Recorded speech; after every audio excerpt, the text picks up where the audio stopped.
غزوہ بدر کا بیان چل رہا تھا کئی ہفتوں سے،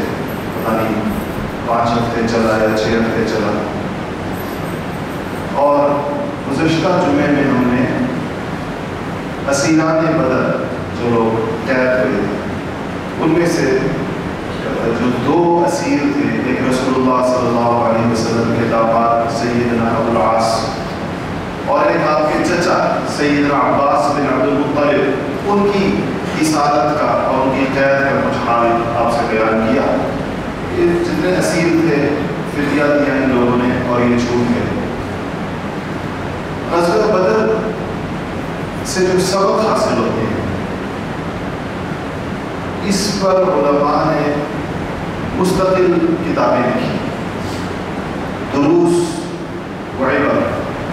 جو درس حاصل ہوتا ہے، جو عبرتیں حاصل ہوتی ہیں، جو مسائل حاصل ہوتے ہیں، جو سبق ملتا ہے، کیونکہ غزوہ بدر کوئی معمولی جنگ نہیں تھی۔ قرآن شریف نے جس اہمیت کے ساتھ اس غزوہ کو بیان کیا ہے اور حدیث کی کتابوں میں اس کی جو تفصیلات آئی ہیں، اور اللہ جل شانہ کی مدد نصرت کے جو کرشمے مسلمانوں نے صحابہ کرام نے بدر کے میدان میں دیکھے، وہ تاریخ انسانی کے عظیم ترین واقعات میں سے حضرات انبیاء علیہ السلام کی زندگیوں کے عظیم واقعات میں سے۔ آپ نے ایک فرق دیکھا ہوگا اور اس اصول کو یاد رکھیے کہ گزشتہ نبیوں کی جب ان کی قوموں نے تکذیب کی، جھٹلایا نبیوں کو، انکار کر دیا ان کی دعوت کو ماننے سے، تو ایک ایسا وقت آیا جہاں پر قدرت نے ان سے انتقام لیا اور براہ راست لیا۔ یعنی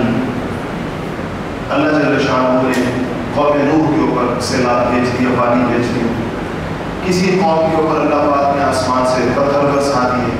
کسی قوم کو ایک چیخ کے ذریعے ہلاک کر دیا گیا، کسی قوم کو زمین سمیت نیچے سے اٹھا کر اوپر لے جایا گیا اور اوپر سے واپس پٹک دیا گیا زمین کے اوپر،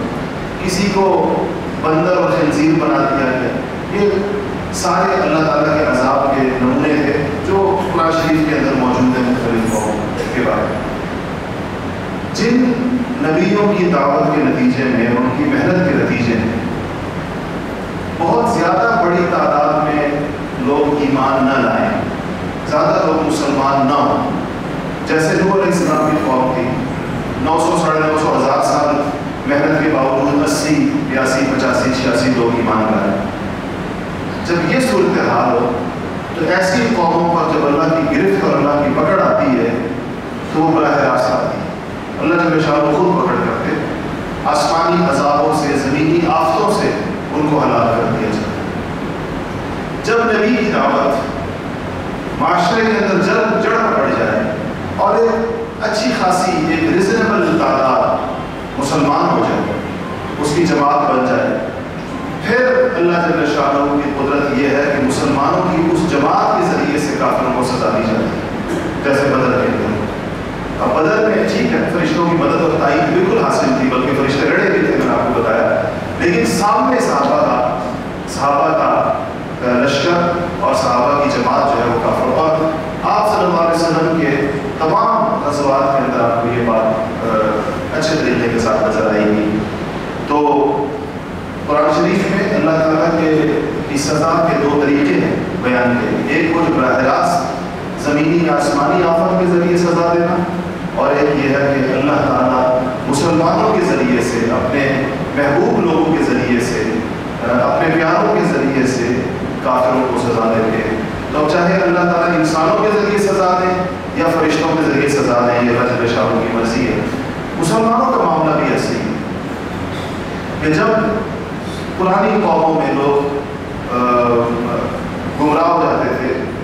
تو میں نے سب بتایا کہ زمینی آسمانی آفتیں ان کو ہلاک کرتی تھی۔ نبی کریم صلی اللہ علیہ وسلم کی امت پر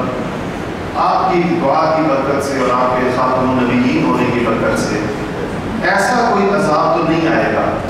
جس سے پوری انسانیت ختم ہو جائے۔ جیسے پہلے ہوتا صرف وہ لوگ بچ جاتے تھے، یعنی نوح علیہ السلام کے زمانے میں ان 80 85 86 افراد کے علاوہ جو نوح علیہ السلام پر ایمان لائے تھے، ساری انسانیت کو اللہ نے ختم کر دی۔ اس لیے نوح علیہ السلام کو آدم ثانی بھی کہتے ہیں کہ دنیا دوبارہ ان 80-90 لوگوں کے ذریعے سے دنیا دوبارہ سے وجود کے اندر آئی ہے۔ آپ صلی اللہ علیہ وسلم کی امت کا معاملہ ایسا نہیں ہوگا، لیکن احادیث مبارکہ سے پتہ چلتا ہے کہ جب آپ کی امت اپنے رستے سے ہٹ جائے گی یا گناہوں میں شدید اعلانیہ گناہوں کے اندر مبتلا ہو جائے گی تو اللہ تعالیٰ اس کے اوپر انسانوں کو ہی مسلط کرے، پھر لوگ ان کی پٹائی کریں۔ وہ پٹائی اللہ کی طرف سے ہوگی لیکن ہوگی انسانوں کے ہاتھ سے، اور ساری دنیا کے اندر امت پٹتی بھی نظر آئے گی، مار کھاتی بھی نظر آئے گی۔ اس وقت حضرات صحابہ نے نبی کریم صلی اللہ علیہ وسلم سے پوچھا کہ حضور نے کہا کہ لوگ تمہارے اوپر سے مراد یہ ہے کہ اس امت میں ایسے پل پڑیں گے، ایسے ٹوٹ پڑیں گے اور ایسے ایک دوسرے کو بلائیں گے کہ آؤ مارو ان کو مل کر، جیسے تم لوگ ایک دوسرے کو اپنے دسترخوان بچھا کے مہمانوں کو دعوت دیتے ہو کہ آؤ بیٹھے کھانا کھائیں، فلانا بھی آ جائے، فلانا بھی آ جائے، فلانا بھی آ جائے۔ ایک سخی آدمی کا دسترخوان ہوتا ہے، وہ چاہتا ہے ہر بندہ آ کر بیٹھے۔ ایسے تمہارے اوپر لوگوں کو دعوت دی جائے گی، لوگوں کو بلایا جائے گا کہ آؤ مارو ان کو سارے مل کر۔ تو صحابہ نے بہت تعجب سے پوچھا کہ یا رسول اللہ، اس وقت ہماری تعداد کم ہوگی؟ آپ کی امت کے لوگ تھوڑے ہوں گے، بہت زیادہ جو ایسے مظلوم ہو جائیں گے کہ ساری دنیا مل کر ان کو مار رہی ہوگی؟ آپ نے کہا نہیں، تعداد کم نہیں ہوگی۔ تم میں 2 بیماریاں آ جائیں، اور وہ 2 بیماریاں کیا ہیں؟ فرمایا کہ حب الدنیا و کراہیت الموت، دنیا کی محبت آ جائے گی اور موت سے تمہیں نفرت آ جائے گی، موت سے تمہارا خوف آ جائے گا۔ اور جب موت کا خوف ہوتا ہے تو یہ دونوں چیزیں آپس میں جڑی ہوئی ہیں۔ دنیا کی محبت جس دل میں زیادہ ہوگی اس کو موت سے خوف آئے، موت سے ڈرے، اور جس کو آخرت کی محبت ہوگی اس کے دل میں تو موت کا شوق پیدا ہو جاتا ہے بعض وقت، اور اللہ تعالیٰ سے ملاقات کا شوق پیدا ہو جاتا ہے۔ بہت سے لوگوں کی کیفیت ہوتی ہے، دنیا کے اندر اجنبی مسافروں کی طرح رہتے ہیں، آخرت کو اپنا گھر سمجھتے ہیں، ادھر ہی کی تیاری کی ہوتی ہے۔ اب ایک انسان نے جہاں کی تیاری کی ہوتی ہے اس کو وہاں جانے کی جلدی ہوتی ہے یا نہیں ہوتی؟ دیکھیں ہمارے علاقوں سے لوگ مزدوری کے لیے جاتے ہیں، سعودی عرب جاتے ہیں، امارات جاتے ہیں اور ملکوں میں جاتے ہیں، تو وہاں جا کر مسافرانہ زندگی گزارتے ہیں۔ آپ کبھی جا کر مزدوروں کا یا جو محنت کشوں کا آپ جا کر وہاں لائف سٹائل دیکھیں وہ کیسے رہتے ہیں۔ ایک کمرے میں 16 لوگ رہتے ہیں، ایک بستر کے اوپر دوسرا بستر، اس کے اوپر تیسرا بستر، 3 4 منزلیں کے بستر ہوتے ہیں، اور کما رہے ہوتے ہیں اور سارا پیسہ اپنے وطن ملک میں بھیج رہے ہوتے ہیں۔ یہاں پر ان کے باپ یا بھائی یا اولاد ایک مکان بنا لیتے ہیں چھوٹا سا، تھوڑی سی کوئی چیز خرید لیتے ہیں۔ اس بندے کو کیا جلدی ہوتی ہے کہ میں کب مسافری کی زندگی کو ختم کروں گا اور وطن واپس جاؤں گا، کیونکہ میں نے سارا پیسہ تو کما کر وہاں بھیجا ہے، اب تو زندگی جو اچھی گزارنی ہے وہ تو اپنے ملک جا کر گزارنی ہے۔ اس کو اس جگہ سے دلچسپی نہیں ہوتی جہاں پر وہ کما رہا ہے، وہاں پر وہ بیچارہ ہینڈ ٹو ماؤتھ انتہائی تندرستی قسم کرسی کی زندگی گزار رہا ہو۔ ایک وقت کھاتا ہے، دوسرے وقت نہیں کھاتا، اور ایک پائی بچاتا ہے، سواری میں بیٹھنے کی بجائے پیدل سفر کرتا ہے۔ آپ کبھی پوچھیں یہ لوگ کیسے وہاں زندگیاں گزارتے ہیں؟ سارا کچھ جمع پونجی یہاں پر لے آتے ہیں، پھر سوچتے ہیں یہاں آ کر آرام سے زندگی وطن میں گزاریں گے، اپنے بیوی بچوں کے ساتھ، خاندان کے ساتھ، اپنے ملک میں۔ بس یہ مسلمان کی زندگی بھی ایسی ہوتی ہے، وہ اس دنیا کے اندر کما رہا ہوتا ہے لیکن کما کر بھیج رہا ہوتا ہے آخرت کے۔ اب چونکہ وہاں بھیج رہا ہے، اس نے وہ سارے عمل کیے ہیں جس کے نتیجے میں اس کو بشارتے ہیں کہ تمہارے لیے جنت کے اندر مکانات بنا دیے گئے، تمہارے لیے باغات بنا دیے گئے، تمہارے لیے جنت میں رہ رہے ہیں، تمہارے لیے جنت میں حوریں ہیں، تمہارے لیے جنت کے اندر غلمان ہیں، خادم ہیں، اور وہاں پر تختے ہیں اور شراب کی نہریں ہیں اور دودھ کی نہریں ہیں۔ یہ سارے منظر اس کو اتنے تازے ہو جاتے ہیں کہ اس کا دل وہیں جانے کو چاہتا ہے، اور اللہ تعالیٰ سے اس کا تعلق اور اللہ سے اس کی امید ایسی ہوتی ہے کہ اس کا دل یہ گواہی دیتا ہے کہ اللہ تعالیٰ میرے ساتھ اچھا معاملہ فرمائیں گے، اور ایک اللہ سے محبت کا ایک معاملہ ہوتا ہے انسان، اس کو بڑا یقین ہوتا ہے کہ انشاءاللہ مجھے اللہ تعالیٰ ساری ان برزخ کے پریشان کن مسائل سے نکال کر لے جائیں گے۔ تو یہ ایک مسلمان کی شان اور اسی طریقے کے ساتھ ایک مسلمان کو زندگی گزارنی چاہیے. تو بدر میں اللہ جل شانہ نے مسلمانوں کو جو چیز دکھائی ہے تو یہ کہ حضرات صحابہ جو جانثاری، آخرت کا شوق، جنت کی رغبت اور نبی کریم صلی اللہ علیہ وسلم کے فرامین پر، آپ کے ارشادات پر ان کا یقین. حضور سے پوچھتے تھے کہ یا رسول اللہ اگر اس جنگ کے اندر ہم شہید ہو کے جنت میں جائیں گے، آپ کہاں جائیں گے؟ تو پھر کھجور والے نے اپنے ہاتھ سے کھجور پھینک کہا کہ پھر کون انتظار کرے اس کھجور کو چبانے کا، اس میں تو 1-2 منٹ لگتے ہیں. وہ 1-2 منٹ کے بھی روادار نہیں تھے جنت میں جانے میں، اتنی تاخیر کرنے کے بھی روادار نہیں. یہ چیز ان کی کامیابی کا گرم اور باعث تھی. اسباب کم تھے، وسائل کم تھے، جنگ کی آلات کم تھے، تعداد کم تھی، بھوک تھی، گرمی تھی، سب کچھ تھا، لیکن جذبہ ایمانی، فضائے بدر جس کو علماء اقبال کہتے ہیں، تو فضائے بدر ایسی ایک چیز ہے کہ جب بھی وہ اللہ پاک کہیں مسلمانوں کو توفیق دے وہ پیدا ہو جائے تو اس کے نتائج آتے ہیں اور بڑے زوردار طریقے کے ساتھ آتے ہیں. دوسری چیز، اللہ جل شانہ نے اپنے نبی کے ساتھ کیے گئے وعدوں کو سچا کرنا، اور نبی کریم صلی اللہ علیہ وسلم نے صحابہ کو مکہ کی زندگی میں اور مکہ سے نکلتے ہوئے اور ہجرت کے وقت کے اندر جو باتیں کہیں بظاہر ان کے آثار نہیں تھے، کیونکہ صحابہ تو ایک ایک کر کے نکل رہے تھے اور ہجرت کا ماحول ہی اور تھا. اس وقت کوئی انسان بھی جس کے پاس آسمانوں سے وحی نہ آتی وہ یہ پیشن گوئی نہیں کر سکتا تھا کہ 18 مہینے کے بعد ہجرت کے اس طریقے کے ساتھ کفر کو اتنی ذلت آمیز، اتنی عبرت آمیز شکست جو ہے وہ کفر کو ہوگی، اور یہ اتنے بڑے بڑے لوگ جنہوں نے مکہ مکرمہ میں مسلمانوں کا جینا دو کر کیا ہوا تھا، یہ لوگ جو ہے اس کے اندر مارے جائیں گے اور یہ گرفتار ہوں گے، اور پھر یہ پیسے دے کر، فدیہ دے کر یہ لوگ چھوٹیں گے، کیونکہ بڑی ذلت کی چیز ہوتی ہے کسی کا گرفتار ہو جانا اور پھر اپنی جان کا عوض دے کر اپنی جان بچانا، یہ بڑا ایک ذلت آمیز کام سمجھا جاتا ہے. یہ اللہ جل شانہ نے مسلمانوں کو مدینہ شریف پہنچنے کے بعد یہ عزت اور سرفرازی بدر کی، لیکن اس عزت اور سرفرازی کا ذریعہ جو ہے وہ جہاد مسلمانوں کی ہر دور کے اندر عزت و سرفرازی کا ذریعہ ہے. اور جب مسلمان جہاد کو چھوڑ دیں گے اور اس سے کنارہ کش ہو جائیں گے اور اس خوف میں مبتلا ہو جائیں گے تو پھر جہاد چھوڑے ہوئے لوگوں کے اوپر اللہ کی طرف سے ذلت کو مسلط کر دیا جائے. یہ دہشت چیز ہے. اگر بحیثیت قوم چھوڑیں گے تو اس قوم کے اوپر ذلت، بحیثیت امت چھوڑیں گے اس امت کے اوپر ذلت، جو ملک چھوڑے گا اس ملک کے اوپر ذلت. اس کو اللہ تعالیٰ دوسروں کا دست نگر بنائیں گے، دوسروں کا محتاج بنائیں گے، دوسروں کا کاسہ لیس بنائیں گے، دوسروں کی اس کے اوپر زندگی گزارنے والا بنائیں گے کہ جو دوسروں کی پردے پر زندگی گزار کر خود وہ اپنے پاؤں کے اوپر کھڑا نہیں ہوگا اگر یہ روح کسی مذہب سے نکال دی جائے. اسی لیے ہر دور کے اندر اسلام کا وہ ورژن، اسلام کا وہ ایڈیشن جو مغرب کو، عالم کفر کو،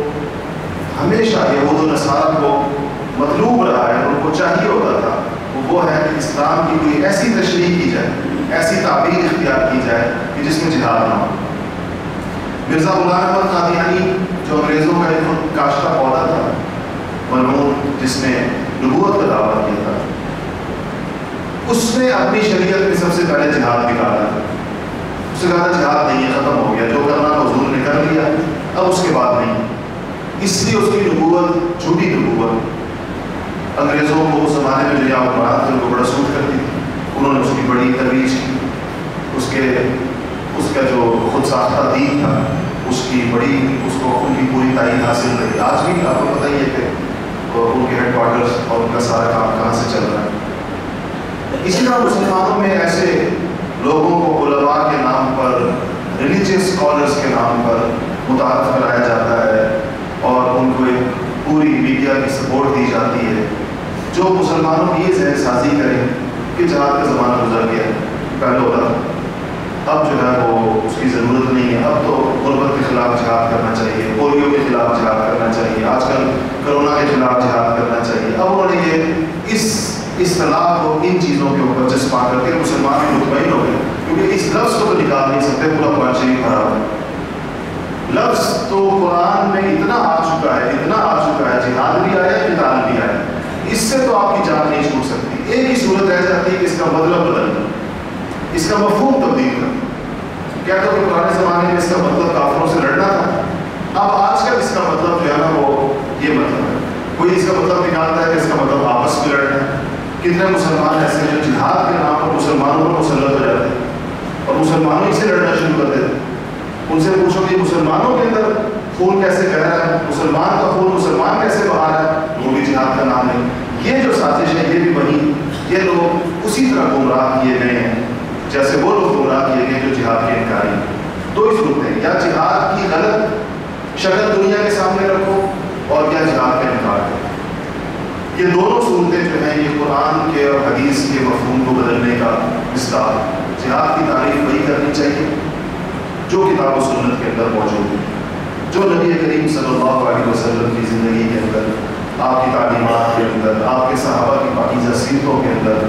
نظر آتی ہے۔ یہی چیز ہے جو بیان کرنے کی، اس پر قرآن کی آیتیں اتنی واضح ہیں اور اس کے اوپر احادیث مبارکہ اتنی زیادہ موجود ہیں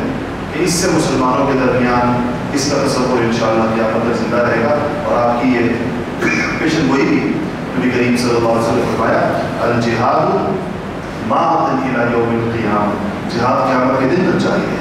یہ امت زندہ رہے گی اور جہاد بھی زندہ رہے گی، یعنی کبھی ایسے نہیں ہوگا کہ حضور کی پوری امت جو ہے دنیا کے ایک کونے سے لے کر دوسرے کونے تک اس کی منکر ہو جائے۔ تو غزوہ احد ایک تو اس کا سبق دیتا ہے، عزت کا، سرفرازی کا،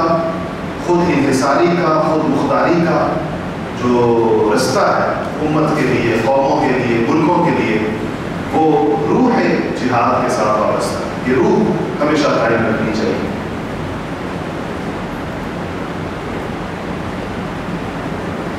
اس کے بعد 2 ہجری میں بدر ہوا ہے، غزوہ بدر۔ 2 ہجری کے 2-4 اور اہم واقعات آپ کو بتانا۔ یہ بات آپ کے ذہن میں رہے کہ جب نبی کریم صلی اللہ علیہ وسلم مدینہ منورہ تشریف لائے تھے تو مدینہ منورہ میں یہود کے 3 قبائل تھے، جن میں سے ایک کا نام بنو قینقاع تھا، ایک کا نام بنو نذیر تھا اور ایک کا نام بنو قریظہ تھا۔ ان تینوں قبائل کے ساتھ ایک امن معاہدہ ہوا تھا جس کی اگر پاسداری کی جاتی تو ان کے ساتھ جنگ کی نوبت نہ آتی، لیکن ان تینوں قبائل بنو قینقاع نے پہلے، پھر بنو نذیر نے اور پھر بنو قریظہ نے، ان تینوں قبائل نے یک کے بعد دیگرے اس معاہدے کی خلاف ورزی کی۔ یہود کی سرشت کے اندر بدعہدی، جھوٹ، دھوکہ، یہ یہود کی طبیعتوں کے اندر، ان کی فطرت کے اندر جیسے کہ چلا گیا۔ بنی اسرائیل کے زمانے سے اپنے نبیوں کے ساتھ یہی کرتے رہے اور اپنے نبیوں کو قتل بھی کرتے رہے، ان سے دھوکے بھی کرتے رہے، اللہ کے ساتھ دھوکے کرتے رہے۔ قرآن شریف میں آپ پڑھ لیں ان کے حالات جتنے ہیں موجود۔ سب سے پہلے ان 3 قبائل میں سے جس قبیلے کے ساتھ نے معاہدہ شکنی کی وہ بنو قینقاع 2 ہجری کے بدر سے جیسے آپ واپس تشریف لائے تو آپ کو میں نے بتایا تھا کہ بدر رمضان میں ہوا۔ رمضان کے بعد جو مہینہ آتا ہے اسلامی، اس کو شوال کہتے ہیں۔ شوال کے اندر بنو قینقاع کے ساتھ معاملہ ہو گیا۔ شوال کی 15 تاریخ یا 16 تاریخ تھی۔ نبی کریم صلی اللہ علیہ وسلم یہودیوں کے بازار میں گئے جو بنو قینقاع اس قبیلے کا جو اپنا بازار تھا، وہاں جا کر آپ نے ان کو دعوت دی۔ آپ نے فرمایا کہ اے یہودیوں، یا معاشر الیہود، اللہ سے ڈرو اور اللہ کی پکڑ اور اس آزمائش سے ڈرو جو قریش کے اوپر ہے۔ تم نے دیکھی، یعنی بشتر نہیں ہے، بدر کے میدان میں قریش کے ساتھ جو کچھ ہوا وہ اللہ تعالیٰ کی پکڑ تھی، اللہ کی آزمائش تھی۔ تم اس سے ڈرو اور ایمان کا رستہ لے لو۔ تم میں اور ان میں فرق یہ ہے،